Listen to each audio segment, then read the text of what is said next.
დეკანოს კონსტანტინე ჯინჭარაძის შეკითხვას პასუხობს არქიმანდრიტი ლაზარე აბაშიძე.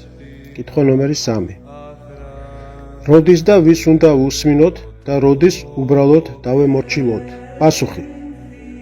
ჩვენი სული უპირველეს ყოვლისა სიამაყისა და თვითნებობის ვნებითაა შთნეული.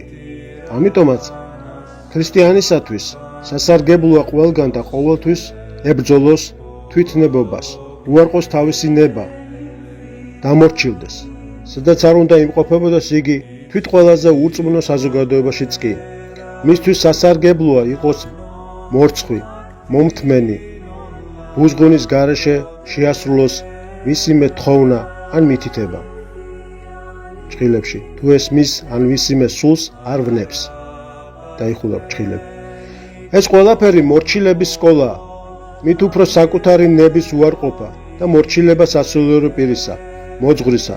მაგრამ ეს ყველაფერი მხოლოდ ყოველდღიურ და არა იმ საკითხებში, რომლებიც თვით სულის ცხონებას ეხება. იმ საკითხებში, რომელთა გადაწყვეტაზე ჩვენი სულის ცხონებაა დამოკიდებული.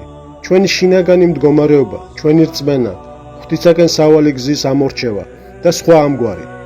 მხოლოდ იმ პირთაგან მივიღოთ რჩევა და დავემორჩილოთ, რომელთაც თვით გააჩნიეს სულიერი გამოცდილება.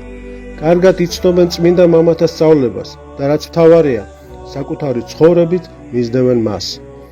ხოლო როგორ გავარჩიოთ მეორე ხორცხოვანი, როცა ჩვენ უნდა ვემორჩილოთ მთავარისაგან, როცა ხშირად მორჩილება კატეგორიულად დაუშვებელია? წმინდა მაქსიმე ამხსარებლის სიტყვები დაგვეხმარება.